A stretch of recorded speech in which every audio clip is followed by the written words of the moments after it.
Pak Victor. Wah, kok ya wis hafal saya. Ya apa kene iki IQ 170 kok. Iya, kimu 170 ya. Pak Victor. Nah niku asli Sumatera. Namipun Victor niku asli Sumatera. Sumatrane ngendi, Cak? Pundi, Pak? Ya ora apa kene. Ning mboten anu Pak Supriyanto Magister Hukum. Pak Victor menika ndandim ning mboten umuk dagelan murah ngeten iki nggih. Wong tuwa kula nggih ndandim. Dadi mboten umuk. Ngono to? Oh nggih. Santosa ndandim niku mboten umuk. Dian tenan. Ndandim ngendi? Anu ndandim niku dandan dinamo. Dadi iya. niku nek wanci rendeng ngeten iki sanyo-sanyo bosok niku. Kira dandim tenan. Iya. Dandan dinamo. Iya. Dinamoku rusak kabeh esuk dandane. Kageser mengira. Ya. Ning biayane gedhe dhuwur wau. Aduh yo ngrokokku kepidat. Iya. Urip.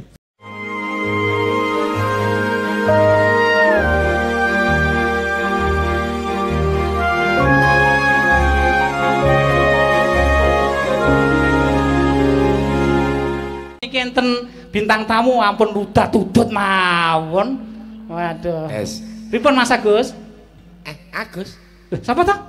Lah, Agus iki. Oh, dudu Agus jebule. Nggih. Wah, monggo menika Mas Agus kalih Mbak Eka nek mboten klintu. Nek salah nggih nyuwun ngapunten. Derek tebang menika Bapak Dr. Supriyanto. Nggih, monggo. SHM Hum. Bos. Pripun? Nami kula pun Bagong Sumantri. Nggih mboten kenging ngajeng salaman. Sumantri dikira Agus nusukan koyake. Oh, nggih. Nika junior saya itu. Nggih. Kawulujengan karahyon Pak Kajari. Nggih, matur suwun. Sowan wonten dalu punika saestu luar biasa. Numpak napa wae mriki? Oh, mobil to.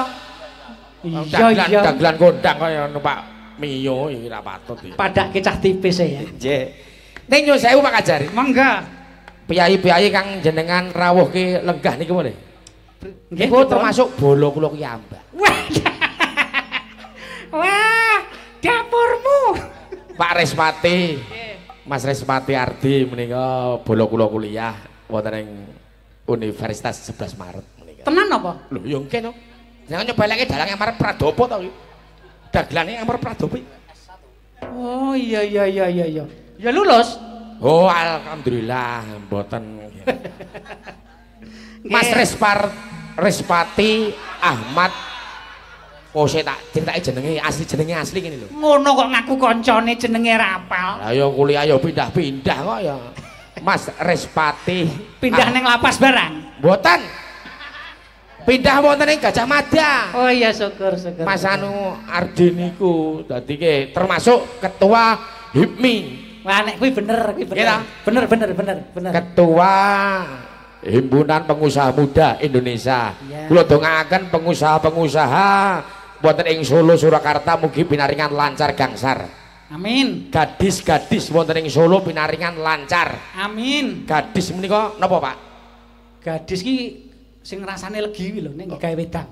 Gadis menika mboten wong wedok. Nika gendis. Gendis kuwi anu lho, sing gawene nggih nduduki kuwi lho, nduduki. Linggis. Apa Kajari kok gane duduk. Gadis-gadis tandur-tandur ya nyuk. Dados menika ngeten Mas Supri. Gadis menika perdagangan, industri dan bisnis. Oh elok tenan. Tepuk tangan niki. Wonten ing Surakarta mugi pinaringan lancar gangsar. Termasuk nika jejere. Iki mau sapa iki? Pak Catur. Nek nganti kok basa Jawa nganti ora pati paham iki kebangetan Pak Catur. Pripun Pak Catur? Jenenge namine mawon Catur gitu. Catur menika artine papat. Siji eka, loro duwi, telu tri, papat catur, lima panca, enem sat, pitu sapta, wolu asta, sanga nawa, 10 dasa iki lho. Ora wong sarjana hukum ora mudeng. Iya. Ah, sarjana hukum ya kowe. Nggih ning gandeng Pak Catur menika lenggahipun wonten ing Sumatera rumiyin. Menika termasuk bala kula melu Puja Kusuma. Nggih to Pak Catur? Kandhane Puja Kusuma menika putra Jawa kelahiran Sumatera. Oh, padha karo sampean. Lah iki kabeh boloku kabeh iki mung sajarmu ngene muni. Iya. Urut kageser. Pak Victor. Wah, kok ya wis hafal to ya. Ya apa kene iki IQ 170 kok. Iya, kimu 170 ya. Pak Victor. Nah niku asli Sumatera. Namipun Victor niku asli Sumatera. Sumaterane ngendi, Cak? Pundi, Pak? Yo ora hafal kene. Ning mboten anu Pak Supriyanto Magister Hukum. Pak Victor menika ndandim ning mboten umuk dagelan murah ngeten iki nggih. Wong tuwa kula nggih ndandim. Dadi mboten umuk. Ngono to? Oh nggih. Santosa ndandim niku mboten umuk. Dian tenan. Ndandim ngendi? Anu ndandim niku dandan dinamo. Dadi iya. Niku nek wanci rendeng ngeten iki sanyo-sanyo bosok niku. Kira dandim tenan. Iya. Dandan dinamo. Iya. Dinamoku rusak kabeh esuk dandane. Kageser mengira. Ya. Ning biayane gedhe dhuwur wau. Aduh yo ngrokokku kepidat. Iya. Urip. Sing ati-ati mula gini ngeten nggih niki kangge piweling nek ndokok udo tegesan aja sak nggon-nggon kuwi engko nek nyelomot nek ora-orane nek barang bahaya terus kobong. Lah nggih. Njalari nggih para sederek ampun ngoten nggih ampun ditiru dagelan iki. Kanca-kanca iki diomongi ngeyel aja ngeyel. Sing ngerokok nang jaba. Ngerokok nang jero nyelomot telak no. Ya. Pak Dandim kageser Pak Kelapas. Ya. Donga pamuji katur masyarakat wonten ing Kutha Solo mugi adoh saking lelara. Amin. Adoh saking rekoso. Amin. Adoh saking perkara mugi antuk bagya mulya. Amin. Termasuk sing perkara mula jenenge hukum. Apa? Termasuk Pak Kajari saya luwih paham hukum.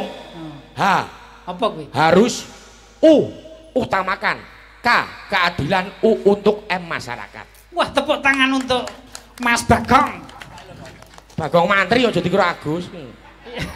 Iya Bagong Mantri suntik sapi. Mugi tansah adil makmur wonten ing keadilan masyarakat, aja nganti masyarakat Solo langgar pasal-pasal utawi undang-undang. Nah, leres niku. Nggih to, Pak? Nggih. Undang-undang sing mbateni masyarakat mung siji. Apa kuwi? Undang-undang kenduren. Iya. Nek modale mau ngamin wis mulih go berkat sak renteng kae wisan piye.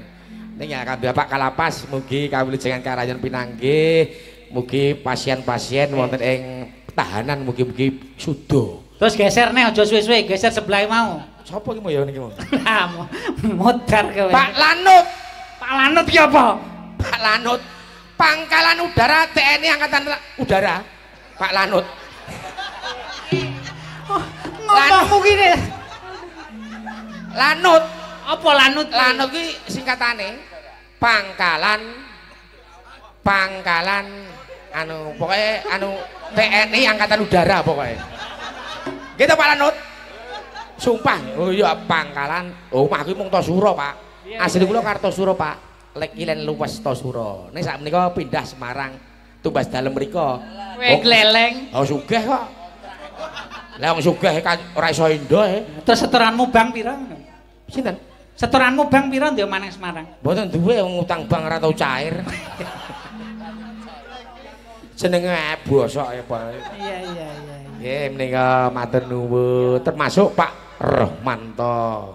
Menika wau wonten ing agama. Ramanto ya. Nggih, dadi agama apa wae saged kempal manunggal dados tunggal anggenipun kepareng wungon tirakat wirudat wonten ing dalu punika. Amestuti lolo jaring para kina ingkang dat pinundi-pundi sarta hang leluri laksana harjanulan edi hendeng kabudayan Jawi. Nggih. Iki basa apik kok disepelek gitu. Iki nggih dinggi nek bacaan kendhuren kan nggih ngono to. Ajene wong. Iki ya ngopo Kajari iso dalang barang. Wis tak medhone aku. Oh, ampun. Iya. Ning saestu ajeng jempol katur panjenengan Bapak. Matur nuwun, matur suwun. Niki namung ngeten Pak Bagong. Nggih. Niki nggih kula matur ben nggih tepa tulodo sing nem-neman, sing pancen gegulang ing seni mliginipun pedalangan. Sumangga sing greget wong kula mboten napa-napa wani tampil kok. Ha nggih ngoten. Lah sing nom-noman kok aja imbas-imbis ngoten kira-kira. Sing sagete napa ngon kesenian nggih. Nggih napa mawon? Reokan pamane Mboten campur kok kula sarinan. meh uga godak kok gembleleng mboten lho nggih. Oh. Niki namung kagem tepa tulodo. Ngoten Mas Bagong. Niki kabare anu anggarane keng jenengan keng Mbak to, Pak. Napa nggih kalih Pak Wali Kota napa? Aku ki yo jagake amplop yo. Mboten bercanda, mboten Mas Wali, mboten mengke dikira Pak Kajari njaluk amplop mboten. Mboten Pak Kajari anu nek anu dagelane ya butuh. Nyun sewu kula kabari nggih nek mung duit 100 200 lho. Lah ora butuh kula. Sik Mas Bagong. Pak Kapolres ki WA aku iki. Pak polisi. Iya. Tak ngajari nek nanggap Bagong ki hukumannya pirang tahun to ngono jan. Nek nanggap ae dihukum bareng. Lah nyelele. Mula nampinipun polisi. Apa kuwi? Posisi selalu di tengah-tengah masyarakat. Wah. Lindungi masyarakat kanthi ikhlas lahir dan batin. Siap siaga 24 jam untuk Kota Solo. Tepuk tangan Kota Solo dan juga Pak Polisi. Wis mbok siapke ndek ingi. Aku jaksa. Nek jaksa apa jaldang saiki aja mbok pikir se. Jaksa. Ah, aja suwe-suwe. Jak kuwi ajak-ajak, sa kuwi meksa.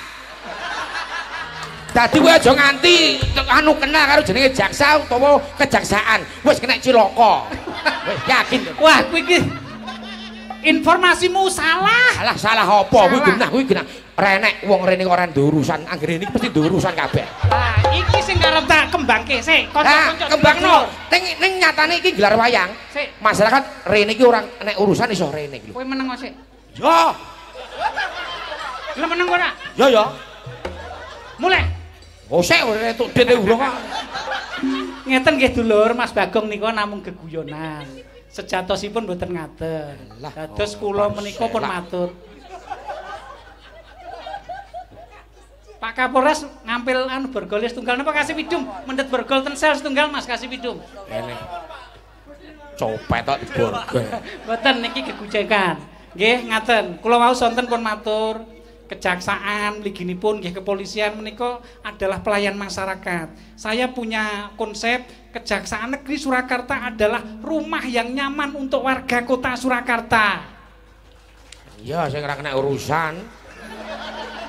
Lah, mula kuwi aja nganti enek urusan. Lah makane kula aturke wae aja nganti kena perkara. Oh ya wis, tutupno wis, aja suwe-suwe. Jaksa mas aku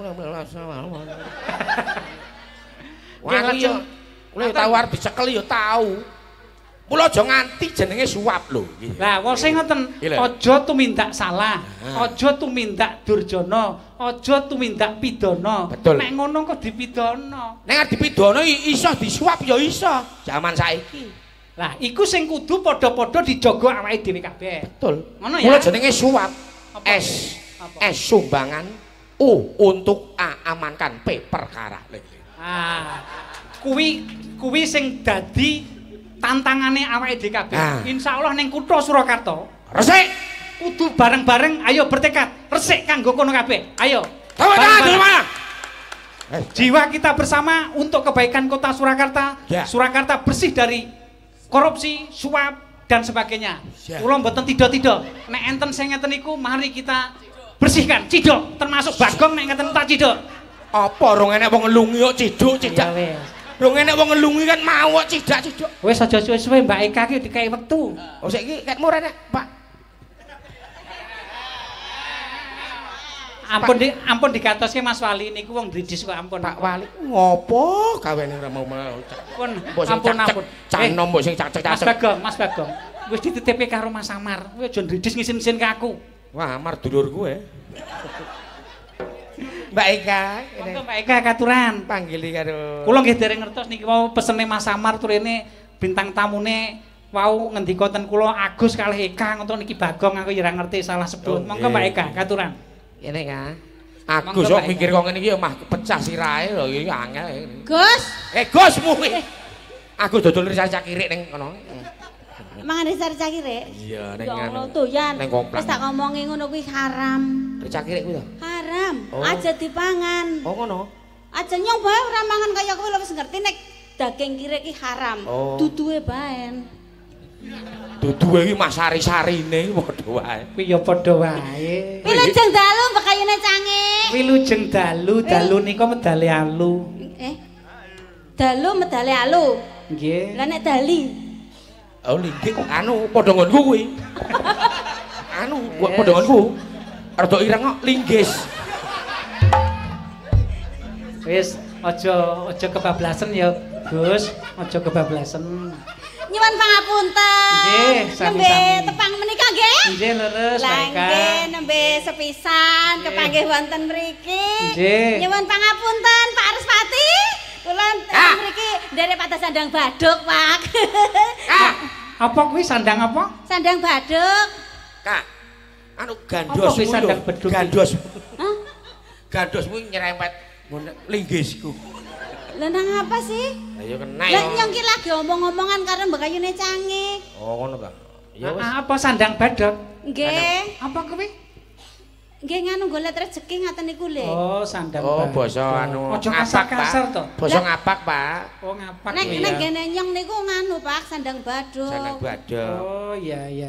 Nggih. Nggih. Nggih, monggo. Monggo ning mbah Umar amplop ora ya ora terserah Mas Amar niku. Pripun?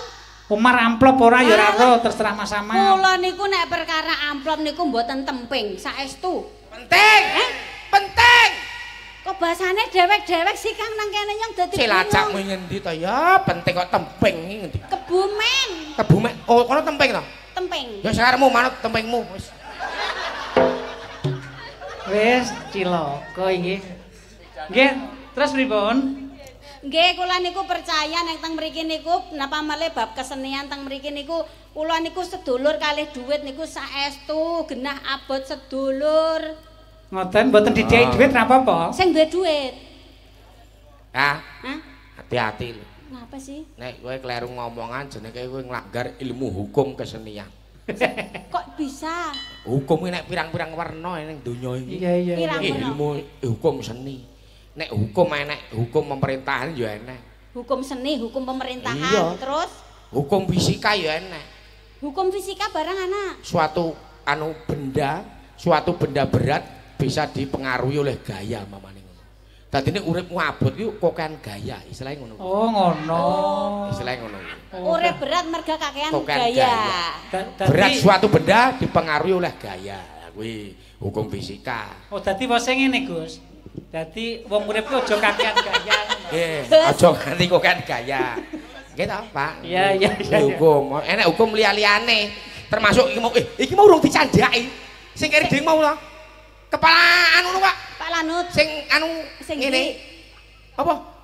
KUA pengadilan. Kau kok ngene-ngene iki maksudmu? Iya, Bapak Ketua Pengadilan Agama. Pengadilan agama sing anu istilah Isbat nikah. Isbat nikah. Sing nikahna. Nikahke ngatur naib pemerintahan nggon kecamatan pamane ngono kuwi lho. Apa Mas Bagong pengen diisbatke ndek bojo apa ora? Allah ampun kathah kula. Pun kagungan.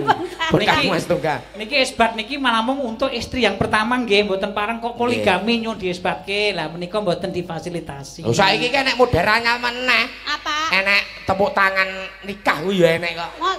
Enek. Tepuk tangan nikah Mas anak. Berpasangan.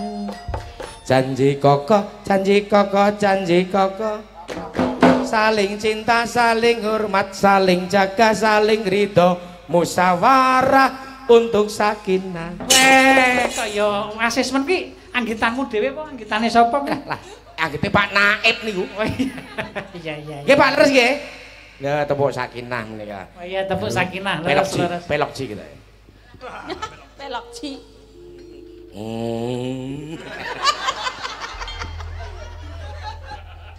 Gus, ngene lho Gus.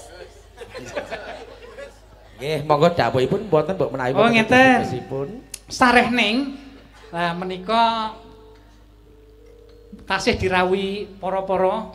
tasih. Ora nganti iki kondur tak cegate. Kula nyuwun caping gunung. Oh, caping gunung. Caping gunung dibawani. Oh, Dijembengke mboten? Aduh ampun ngeten niku to, Mbak. Lho pripun? Kula mboten saged nek ngeten niku. Kok mboten saged pripun? Nggih mboten saged pripun? Mboten.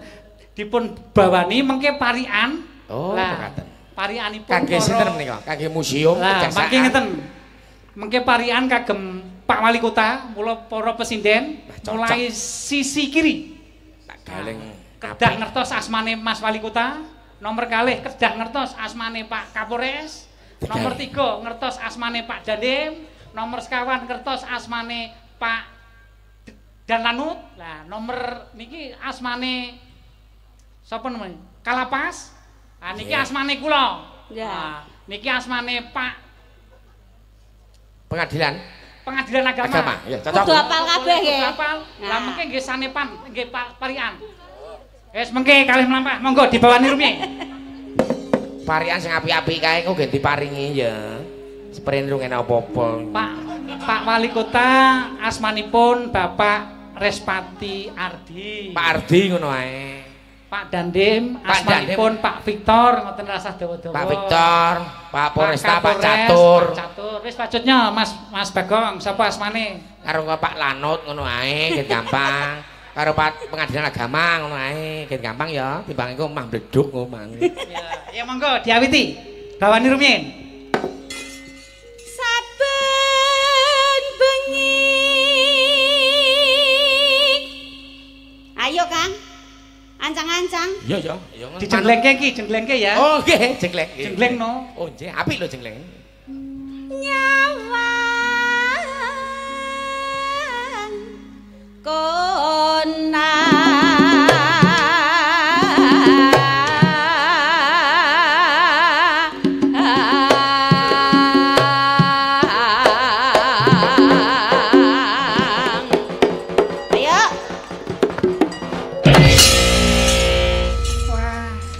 nganti kaya lindu.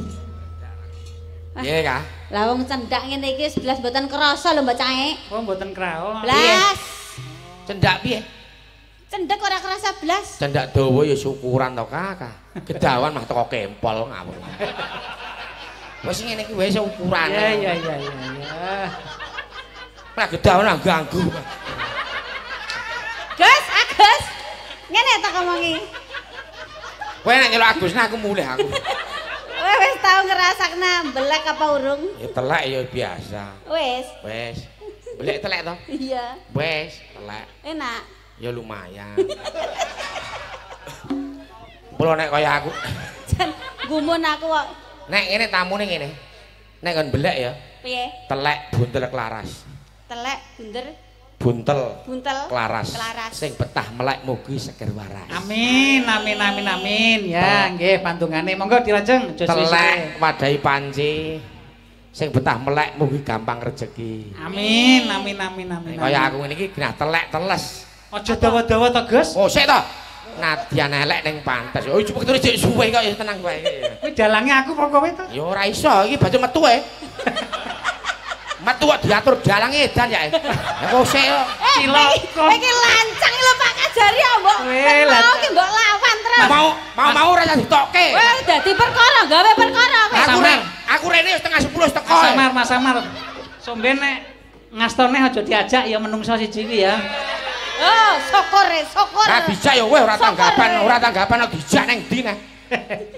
Nggih, ayo monggo dilajeng. Yen memajang hamong karo janur. Langsung, rasa jenglenge. Langsung rasa jenglenge suwen. Wah, mutung. Dagelane mutung. Wingi enten dagelan mutung tekan omah setruk lho, Pak. Kuwi dagelan ngendi? Dagelan ngendi? Dagelan Tosura. Alah, kuwi wong ringkih, iki wong rosa. Aja mutungan ya, Gus. Nggih. Aja mutungan ya. Wong seni iki ora kena mutungan. Ya, ora kena mutungan. Ora enak wong ngelungi blas ora. Kowe iki lho Mas aku kok dremis. Ora bareng ngono kuwi dijatah lho karo Mas Samar. Aku isin nek ngono kuwi. Lah nggih leres, Pak. Aku melu Mas Samar iki dalange kaya beda. Aku wis par bali lho iki. Iki dalange kok beda ya. Moga kleru nggon. Iya. Terus kira-kira panyokro bawamu piye? Apik men iki. Apik dalange. Lah tak buka anune. Pak Supriyanto, Pak Dr. Supriyanto SHMA. Oh lah. Iki kajarine aku ya ngono ya iso bocahku dhewe aku ya sasuwe.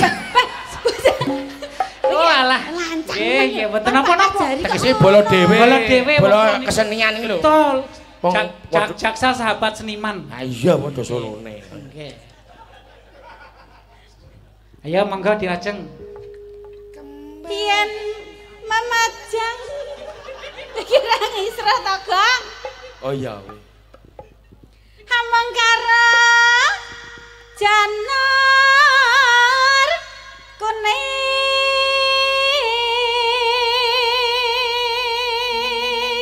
Takutange anakku. Jan biyen ngono kuwi. Nggih, Pak, nggih. Nek anake gedhe entek ngudang piye? Langsung dipateni mawon nek gedhe. Lah iki pasal pembunuhan itu, pasal kena pasal 338 itu. Pak Kapolres tangkep mawon Pak niku. Nek Pak Kapolres kok kowe wani-wanine. Tegese dipateni kewanene dhek aja nganti nakal. Kowe di anak nakal kowe ora tau di anak lanang ya kowe. Urung. Anak lanang iki ngrepotke. Lah sebabe? Nek nakali kowe kudu lowentah tenanan. Sebabe? Wah, nakale anak lanang iki ngrepotke. Lah ngapa? Mangane akeh. Terus? Kon sekolah angel. Terus? Kon minggat mulih meneh. Lah balik ki ra sedeng. Dadi wis iso balik ke ra sedeng. Gus. Dadi nek gula mentah anak iki kudu piye carane? Kaya aku ngene lho gula mentah. Kita padalang. Aku nek ngandani anakku ora gampang, ora angel. Pisan anak lanang kudu pinter sekolahe sregep nyambut gawe. Wis, titik. Wedok kudu iso njaga kehormatane. Wis kuwi tok anak aku ngandani anakku mung ngono kuwi tok. Iya. Soale jok ben golek bojo angel. Wong wedok golek wong lanang kudu mapan. Iya. Wong lanang golek wong wedok kudu perawan. Lagi. Berat jero, mulut jero. Berat. Aku nek ngandani ngono kuwi. Lho kok berat ki berate ning endi? Lah niku wong wedok golek wong lanang kudu mapan. Kudu mapan. Wong lanang golek wong wedok kudu perawan. Dadi wong wedok kudu iso njaga kehormatane, sing lanang kudu sregep nyambut gawe. Wah, pinter iki. Tepuk tangan kangge Bagong Agus. Ning arep piye-piye aku ki paling wegah duwe anak lanang. Kenapa? Wegah open-openane angel. Wis gedhe ki lho sapeane ki yo angel. Oh, ngono. Ora percaya tekok Pak Respati. Nggih mboten, Pak. Mbok sapeh, moh. Moh. Lah kowe tek yo ora mbok longke yo napa? Kene njuk setengah. Jaluk setengah gelas e kene. Lah kene butuh kesehatan apa-apa. Ya toh, susu iki penting ya toh, Nduk. Nek wong lanang ki susu penting, Pak Dalang. Mas, Pak Supriyanto. Nek wong wedok aja kekan susu. Apa? Aja kekan susu. Lah ngapa? Nek 6 ora teng crendel kirik kae. Wis loro wae kuwi diwet-wet. Wis. Nek 6 malah wis ah. Ayo dilajengke monggo. Wah, jarang-jarang niki mengke monggo. Lah nggo rayane yoga-yoga kuwi kok. Kembang wae. Kok endi? Silaturahmi. Ngatos-atos Mas Wali Pak Kapolres enten copet niku. Senenge wong kekeluargaan ki. Pak Wali dompete panjenengan ngantos-atos niku. Bahaya. Untuk menyambung silaturahmi kekeluargaan. Anu, diaturi bawa Pak Wali kali Pak Kapolres. Malah anu sanadyan namung sa padha napa sa anu monggo. Utang dite 100 ya, Pak. Untuk menyambung silaturahmi kekeluargaan. Kowe iki aja ngono kuwi, ngisin-ngisine amar lho wingi ngono kuwi. Ora iki ora guyon iki. Pangapunten Mas Wali sing ngageng pangapurane niku nggih jan niku guyon lho, ora enek wong ngeki yo an. Anak lanang sing gagal niku ngeten niku Mas Wali. Niku kan ngandhake awake dhewe niku. Pripun nggih? Ngandhake awake dhewe. Wah, anu kok Pak Victor iki karo Pak Catur ngenang-ngene tak kira njupuk dhuwit. Ngapa bae? Jebule menerke. Wis kene munggah, Mas, munggah. Jare kon bawa Pak anu Ardi. Oh ya wis nang kono aja kembang wae weto.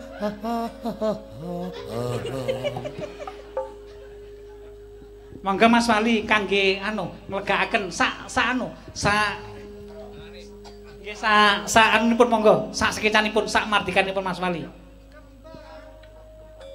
Kembang wae weton. Kembang wae. Kembang. Lah pun matur nuwun. Lah kok sampun nglegani. Pak Wali Kota ora tau karaoke tenan. Pak Wali Kota kon karaoke.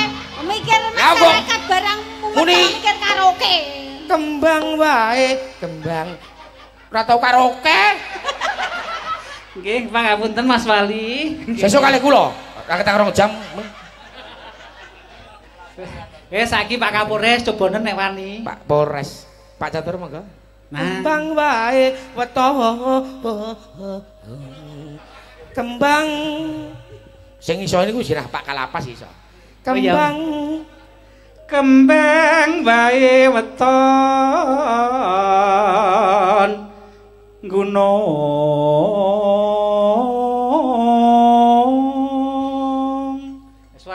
lapas tani wau.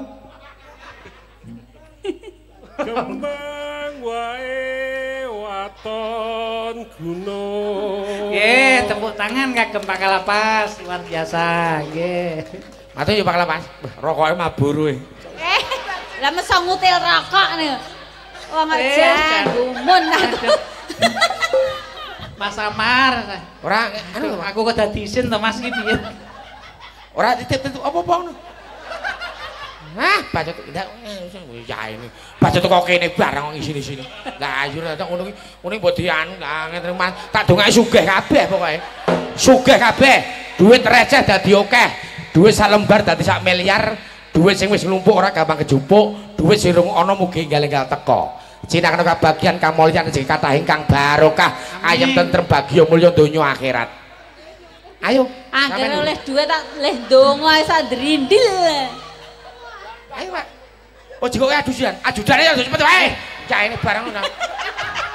Ajudan kok cak-cak ngono ora. Mas, anu, Lin Mas, tolong ditarik mriku Lin Mas. Lin Mas tolong ditarik ngisin-ngisin niku.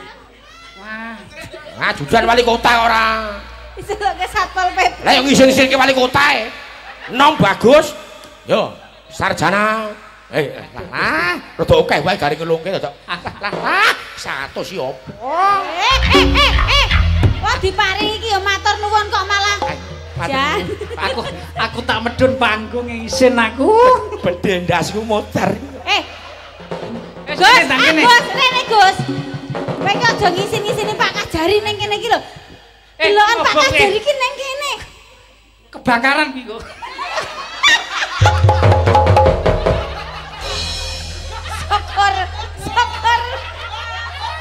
Syukur. Cangkeme kobong. Iya, wis. Mula kan tak weling to rek. Apa? Kebakaran. Nek udut aja nganti ning jaba. Lah ngapa? Ning jero selamat iki kowe bareng. Kowe iki ning kene iki lho, ning kene iki awake dhewe iki apa nderekne Pak Kajari. Mbok kowe iki aja ngisin-ngisini ning kono iki mboten Pak. Lah iya ngono. Sampean ndereke Pak Kajari. Heeh. Iso. Lho kok iso? Aku ndereke Mas Amar kok. Lho, ya kono. Mas Ning kan dalange ndelok sik iki kan aku ora tau kabar aku. Kan dipindho lho iki, kudu bayar pindho lho iki. Kene dhewe season 2 season lho iki. Ya wis gampang. Gumun wong kok urik ngeten iki lho, Pak. Wis ra apa-apa wong jenenge wong melarat jarine. Mar. Wong ora gelem bersyukur lho. Bareng iki Pak Kapolres kersane beto kecrek bareng iki. Lah, aku ning mburi sene kecrek kok. Nggih, monggo. Lho. Apa? Wis apa? Pilih. Sik ngene anti ilang lho. Pilih kecrek apa ambulan? Lho, TKI pilih kecrek apa ambulan? Aku manut Sawere gorene sik. Wih, lumpuke gorene sik. Kowe melu Amar to lho. Saiki sing perintah ki Amar, sing dawuh ki Amar. Ayo. Kok nek njaluk sampean wis linggo kono tak keke. Kok nek linggo kene ora iso. Ambulan nggih Pak, ambulan. 100 kilo mengan. Ya wis. Lah, aja ngisin-ngisini to. Ning panggung kok nggon ngrembug dhuwit kaya ngono. Seni iki ora kaya ngono. Wis, aja. Lah iya, kandhane aja dirembug mah ngrembug wae do ngopo. Rono dhewe njaluk dhewe mbok rembugi do ngopo ngono. Aku ki rono dhewe dikeki kok mah do mbok rembug ning dhuwur panggung ngisin-isini. Kowe iki dadi wong lanang ki kudune nek wong wedok ning kene kok apa-apa mbok gawa dhewe, kudune ki bendahara paling ora sing nyekel wong wedok. Ya ora, Mas? Lho, setuju apa ora? Lho, saiki ki antarane Bagong karo Ekan jenengan milih mbelani sapa? Lho, kene. Cancut tumandang dhewe. Lah yo nek arep ngemis medhuk ora aku. Ayo monggo dilajengke. Domene pundi-pundi wae. Capitan. Apa? Pacitan. Sarwi.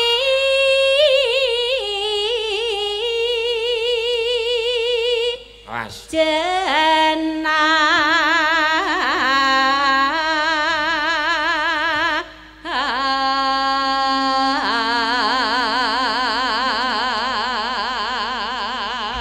Swara kok sak jalempu. Po gandos tok. Gandos ya ulet tok ora empuk. Ning nek ketane kurang kambile anu. Tapi nek jadi tete akeh ya mentul-mentul kae. Ya wis engko dilajeng, ayo kedawa-dawa.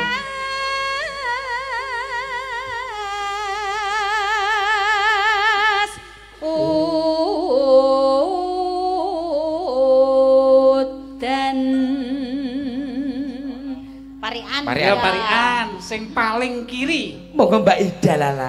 Pariane apa sing ngeten didongake sing sae isine. Monggo. Parian sing saru ya, Dik. Saru. Mesti bisa ditiru. Oh, nggih, monggo.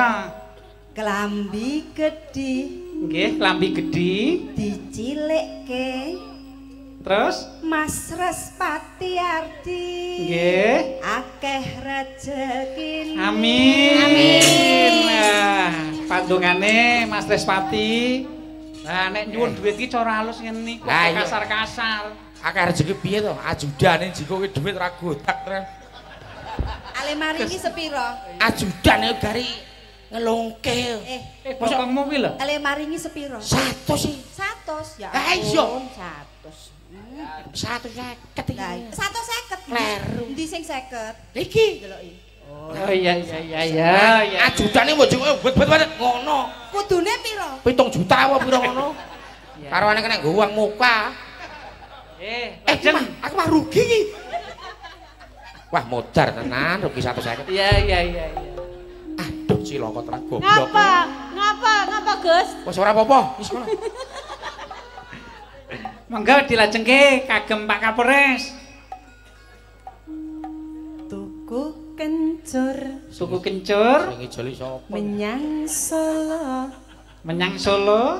Pak Catur Cahyono. Mugi panjang yuswa. Amin. Wah, panjang umur Pak Kapolres. Niku padungane rencang-rencang seniman. Mengke Pak Kapolres ajeng wayangan nek sak rombongan niku namung rega rokok mawon kok Pak Kapolres. Mengke didhawuhi mawon mriku rencang-rencang menika. Namung rega rokok kok. Nggih to, Reng? Gong. Iki piye Pak Kalapas iki ngeki surat tok iki piye to? Ngawure. Surat gawe surat tahanan, surat perintah tahanan. Syukur. Tewas 150 tak keki rugi karo Ida. Ditok gas. Menggawe rugi nu. Kowe iki dagelan apa rampok to jane? Tak kira Pak Kalapas yo sopan banget duitnya diamplop aku. Tak buka kok catetan tok iku. Ya. Wis aku ya melu kemegelen.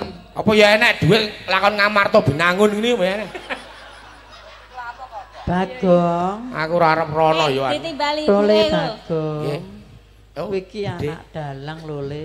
lho lah nggih. Aja ngrekes. Iku nang njaluk apa? Gawe isine bujlideng. Oh nggih Bu Jlire nyun pangapun. Gorene duwite. Oh nggih. Kurang ajar kowe. Warna nakal to kowe. Boten mong guyon mau. Nakal kepruk ndiasmu. Rene. Syukur. Ya. Syukur. Patimu saya kira bujlitek. Boten budhe guyon. Oh iya, syukur. Alhamdulillah. Terus nih lanjutno. Tiba patimu kowe, Gong. Ah, rugi meneh moyo. Iki tuwa-tuwa jebul yo gelem. Monggo dilajeng kagem Pak Victor. Nggih nyun pangapunten. Nggih, Bapak sumangga Jas. Ibu Bujlideng. Kathok lowor. Aja ngono kuwi le. Ora anu kan Pak Victor tak kei bocoran. Iya. Nggih. Bedor. Oh. Wah, gaene celiwi. Kok ujug-ujug bedor nggo sak kata iki lho. Ayo nom-nomane yo penyanyi dangdut. Niki tumbale ngene Slang Group nggih ngeten Oh iki. nggih. Pamirsa menika rombongan Slang Group. Nah, mugi-mugi langgeng Slang Group tambah ngrembaka. Amin. Bubar cukur. Bubar cukur. Mugi Bapak Victor tansah misuwun. Wah, matur nuwun tepuk tangan. Pak Victor itu artinya Bapak didoakan supaya Bapak nanti Kondang. terkenal, kondang. Terkenal. Kinten-kinten ngoten, Pak. Ning bar cukur tetep keramas nggih, Pak. Gatel, Pak. Gatel. Alah, kok ya nek menungso kaya ngono Gusti kapundhuta kemawon. Mulai ra godhet iki mau. Aduh, rugi. Oh, cik sitok. Wah yang njaluk gelut. Monggo dilajeng. Salajengipun Pak Kalapas nggih, monggo. Asmanipun Pak Banana nek mboten Pak Birnat atau Pak Banana kula nggih mboten patik. Angel pokoke macane. Monggo. Banana. Jahe panas. Jahe panas. Damelane simbah. Damelane simbah. Pak Kalapas. Nggih. Mugi kebak berkah. Ditungake kebak berkah ning nyangoni karo Bagong mau anu ya. Ya wis tak gebuk ora nyangoni wong diapusi sik kok. Aduh, nggih. Saiki dalange karo dagelane galak dagelane. Ya iki ya tentara ya. Iya. Nggih pun dilajeng semangga. Ayo. Niki Pak Lanut nggih, Bapak. Oh iya, monggo. Sing kareng dhewe. Melu nunut. Wah, melu nunut. Nyang kutha Solo. Nggih. Bapak Lanut. Nggih. Kali soru beda. Nggih, luar biasa Pak Lanut. Kali seru beda Pak Lanut tinebeno panggoda pangrencana selak kanugrahane Kang Agung. Wah, lambemu saja leh. Ora ngeki tak dongake yo. Iya. Nggih, engko bareng ngono ngeki kuwi. Semoga dilajeng. Mosok. Monggo dipun lajeng. Lah menika lajeng Pak Pengadilan Agama. Pengadilan Agama. Nggih. Surakarta. Surakarta. Kotane rame. Nggih. Bapak Pengadilan Agama. Nggih. Sehat kathah rezekine. Amin. Ya. Amin. Ketua Pengadilan Agama sehat kathah rezekine. Mbok ora ngeki tak eling-eling. Gong, lalekno babakan kuwi to, Gong, aku risi isin aku. Mong kula ngabari tok. Sesuk njaluk aku ae. Weh, tenan. Kula telepon sesuk. Ya tak kei anu borgal. Ya ora beden-beden. Ayo, monggo dilajeng. Geser. Katur Bapak Sapa? Dalang, Pak Dalang Nggih. Supriyanto. Jenengku sapa? Pak Supriyanto. Ya. Bapak Dr. Supriyanto SHMH. Apa lagu? Nggih, semangga. Tuku gelang. Tuku gelang. Ditugeli. Wah, gelang kok ditugeli? Aduh Pak Dalang, Nggih. ganteng sekali. Nah, matur nuwun. Eman-eman Mas Amar nggo sinden lamur. Iso lamur. Kok iso muni lamur iki ngapa? Ngono ganteng. Sing bener pancen dagelane kok. Sing bener dagelane. Pun Pak sing waras ngalah, Pak. Nggih. Balen ana, Gong. Anu, tuku gelang. Terus nyolong ali-ali. Bapak Dalang. Ganteng sekali. Ya, nggih matur suwun. Lah menika ingkang pungkasan, ingkang tasih rawuh sinten nggih? Sinten menika? Ah, Pak Aryo. Wah, ketua panitia. Pak Aryo. Nggih, Pak Aryo, ketua Aryo. PLT Kepala Dinas. Pak Aryo angel lho. Ayo. Monggo Pak Aryo. Main yo. Kota Solo. Menyang Solo. Katok Logro, mamane ngono. Ayo. Gong. Katok jero. Kuwi padha wae. Pokoke pokoke lho. Ning Surabaya. Nggih, Surabaya. Tuku klopo. Tuku klopo. Bapak Arya. Bapak Aryo. Tansah bagya mulya. Nggih, matur nuwun. Wis bawane rasa ditutupne wis, ki wis jam 12 sih. Mboten napa? Wis ora apa-apa kok. Natian wadon. Lah iki dalange aku arep ngerang ora nutukne kok. Oh ngoten. Ngono. Aku ora nutuke wong aku more kae. Ya wis ya nggih. Nggih. Aduh. Ora iki jane dagelan karo dalange ora kontrol tenan. Iya, gak apa-apa mboten awan, Mbah. Nduk. Ayo diterusake dhisik ceritane aja mandek dalan, engko ndak ora kurang prayoga. Ayo Mak, tak dherekake.